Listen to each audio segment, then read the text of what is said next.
नमस्कार मंडळी, स्वागत आहे तुमचं अवनीशची मम्मा या चॅनलमध्ये। तर आज मी मस्तपैकी मिरचीचा ठेचा बनवणार आहे। तर माझे सासू सासरे आलेले आहेत गावाकडून आणि सासऱ्यांना माझ्या हातचा मिरचीचा ठेचा एवढा आवडतो ना की त्यांचं इथं आलं की असतं मिरचीचा ठेचा किंवा मिरचीचा खरडा बनव म्हणून। काल गेले मी भाजी मार्केटला आणि मिरच्या पण घेऊन आले। मला म्हणले हो मिरच्या घेऊन आलेच आणि मस्तपैकी मिरचीचा ठेचा कर। मग काय मी पण मिरच्या घेतल्या पटकरणी, इथं ताज्या मिरच्या होत्या।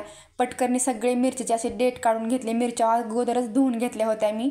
आता मी ही मिरच्या काय करणार आहे, तर इकडे मी उकळायला पाणी ठेवलं होतं, त्या उकळत्या पाण्यामध्ये मी आता ते मिरच्या टाकून घेणार आहे आणि नकळत चिमूटभर थोडंसं मी आता मीठ टाकणार आहे। मीठ टाकल्यानंतर मी त्याच्यामध्ये हळद टाकणार आहे। कसं आपली मिरची मस्तपैकी अशी वाफवली जाते आणि लवकर आपला गॅस न जळता आपली मिरची लवकर वाफलून बाजूला होते। आता इकडे तुम्ही बघू शकता तिथे घेतलेले आहे मी उडदाचं पीठ टिंबून। बापरे, उडदाचं पीठ किती चिकट असतं ते मला आज कळालं, कारण की मी भाकर खात होते उडदाची, पण कधी पण आईच बनवायची ना। पहिलीच वेळ अशी आली की मी उडदाची भाकर बनवलेली आहे। कमीत कमी माझे 5 ते 6 मिनिटं हात धुण्यामध्येच गेले असेल। उलताण्याने मी ते असं खरडू काढत होते हाताचं, कारण की ते निघायलाच तयार नव्हतं, एवढं पीठ चिकट असतं उडदाचं। तरी मी इथे ट्राय करत होते की हाताने थापता येते का नाही भाकर, मग काय हाताने जमलीच नाही। मग काय घेतलं बेलणं आणि केलं चालू आपलं काम। मग बेलण्यानेच काय केलं, मी उडदाची भाकर जी आहे ना ती थापून घेतलेली आहे। तुम्ही कशी करता, भाकर थापून करता का असं बेलण्यानेच लाटून करता, मला कमेंटमध्ये नक्की सांगा। तर आता आपल्या इकडे तवा मस्तपैकी तापला होता आणि आपण जी उडदाची भाकर करून घेतली होती ना मस्तपैकी पातळ, ते आता इथे गॅसवरती टाकून घेतलेली आहे। आणि उडदाच्या भाकरीला जास्त गॅस फुल पण करून जमत नाही बरं का, कारण की भाकर लगेच डागली जाते किंवा करपली जाते। तर अशी मस्तपैकी भाकर मी भाजून घेतलेली आहे। तसंच मी दुसरी पण भाकर काय केलेली आहे तशीच टाकून भाजून घेतलेली आहे। मी इथे काय केलेलं आहे माहिती आहे का, 4 भाकरी फक्त भाजून घेतल्या होत्या आणि सासऱ्यांना माझ्या खूप भूक लागली होती म्हणून म्हटलं पटकन आता काय करावं, आपल्या त्यांच्यापुरते तर 2 भाकरी झालेल्या आहेत। आता आपण काय करू, ही मिरच्या मस्तपैकी आपल्या थंड झालेल्या आहेत आणि ती मिरच्याचा मी आता ठेचा करण्यासाठी सामान काय घेतले तुम्ही बघू शकतात। कोथिंबीर, कढीपत्ता आणि भरपूर असं आपल्याला काय करायचं आहे, लसूण वापरायचं आहे, कारण की लसणाशिवाय तर लाईफमध्ये मज्जाच नाही। लसूण, कांदा, कोथिंबीर हे पाहिजे म्हणजे पाहिजेच आपल्या जीवनामध्ये। ह्यांच्याशिवाय भाजीला झालं कुठलेही काही आपण बनवायला रेसिपी तर मज्जाच नाही खाण्यामध्ये।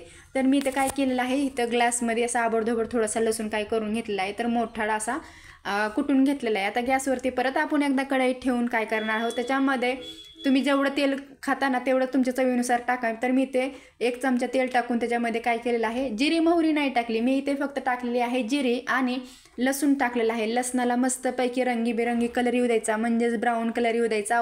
आता इथं आपला मस्तपैकी कलर आलेला आहे लसणाला, तर आता आपण त्याच्यामध्ये टाकून घेणार आहोत कढीपत्ता। तर कढीपत्ता बी असा चांगला तडकू द्यायचा, चांगला तडकला की ते काय करायचं, आपण जो मिरचीचा खरडा तयार करून घेतला होता ना ते आपल्याला काय करायचं आहे त्याच्यामध्ये टाकून घ्यायचं आहे। एवढा वास मस्त येईल आहे ना, असं वाटत होतं की कधी खाईल, पण काय हो आपल्या नशिबात कुठं, आधी सगळ्यांचे पोट भरायचे नंतर आपणच जेवायचं ना। मग काय सासरे त्यावरचा आवाज देतच होते, झालं का विद्या, गोळी घ्यायची मला, कधी बनवती।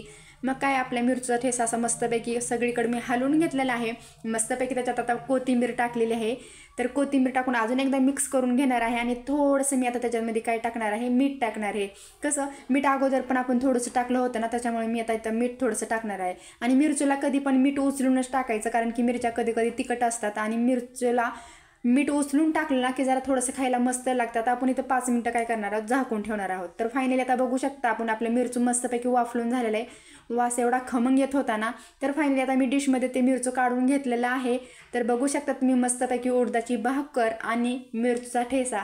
मग काय, कधी येता खायला, लवकर या, नक्कीच आवडीने बनवून देणार आहे तुम्हाला खाण्यासाठी। तर व्हिडिओ आवडला असेल तर नक्कीच अवनीशची मम्मा या चॅनलला सबस्क्राईब करायला विसरू नका बरं का, कारण की आपण नवीनच व्हिडिओ अपलोड करत आहोत, त्याच्यामुळे तुम्ही नक्की सपोर्ट करा। तोपर्यंत बाय।